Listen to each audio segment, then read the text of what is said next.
করার চেষ্টা করি তোমরা আমার পাশে থেকো অথবা না থেকো, আমি করবই। এবং এটা মজার বিষয় কি জানো, একটা সময় মনে হয় তো ভিউ পাইতেই হবে, একটা সময় মনে হয় তো টাকা কামাইতেই হবে, অনেক কিছু করতে হবে। বাট এখন কি মনে হয় জানো, এখন মনে হয় কিছু একটা করে যেতে হবে যেটার জন্য মানুষ আমাকে আজীবন মনে রাখবে। সো আগে অনেক কিছুতে ভয় পেতাম, আর এখন এখন জাস্ট একটা কথা বলি যে আগে ভয় পেতাম বা কাউকে থামাইতে হলে চিল্লা পাল্লা অনেক কিছু করতাম। এখন সবচেয়ে ধীর স্থিরভাবে, সবচেয়ে নরম কণ্ঠে, সবচাইতে ইফেক্টিভ কাজগুলা করে দেখাইতে চাই। আমার জন্য দোয়া করো, আমার সাথে থাইকো।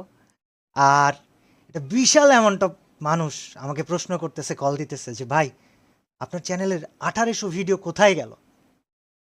ওয়েল, কোথায় গেল কি হলো তোমাদেরকে বলবো না, তবে বিষয় হচ্ছে যে একটা পরিকল্পনা ছিল, আছে। আমার জন্য দোয়া করো যেন আমি পরিকল্পনাটা বাস্তবায়ন করতে পারি, এবং তোমরা আমাকে মনে রেখো আজীবন। আমি তোমাদেরকে আসলে অনেক ভালোবাসি, কিন্তু তোমাদের থেকে বেশি ভালোবাসি আমি আল্লাহকে। So, আমার পরিকল্পনাটা অবশ্যই থাকবে, তবে আছি আমি কিছুদিন তোমাদের জন্য, সাথে থেকো। আর অফিসিয়ালদেরকে আমি বলবো, আপনারা যদি আমার এই ভিডিওটা দেখে থাকেন আমাকে খারাপ ভাইবেন না। আমি এই কমিউনিটি, এই গেম, এটা আমার কাছে খুবই ভালোবাসার জায়গা। আপনাদেরকে আমি অনেক সম্মান করি, অনেক রেসপেক্ট করি। বাট আপনাদেরকে না দায়িত্ববান হতে হবে। অর্গানাইজার্স, আপনাদেরকে দায়িত্ববান হতে হবে। স্পোর্টস প্লেয়ার, তোমাদেরকেও দায়িত্ববান হতে হবে। এবং আমি নেতা হতে আসিনি, কিন্তু আমি সবাইকে সাথে নিয়ে কিছু পরিবর্তন করে যাব ইনশাআল্লাহ।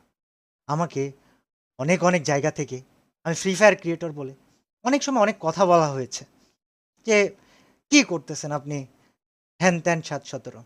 তবে আমি ফ্রি ফায়ারকে একটা সম্মানের জায়গায় রেখে তারপরে ইনশাল্লাহ হারায় যেতে চাই।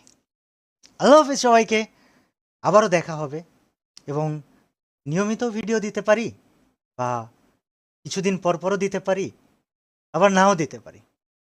কিন্তু তোমরা আমার ভিডিও পেলে সবার কাছে পৌঁছে দিও। যে কয়দিন আছি কিছু একটা চেঞ্জ করেই যাই, চলো। আল্লাহ হাফেজ সবাইকে, দোয়া করো আমার জন্য। Bye bye.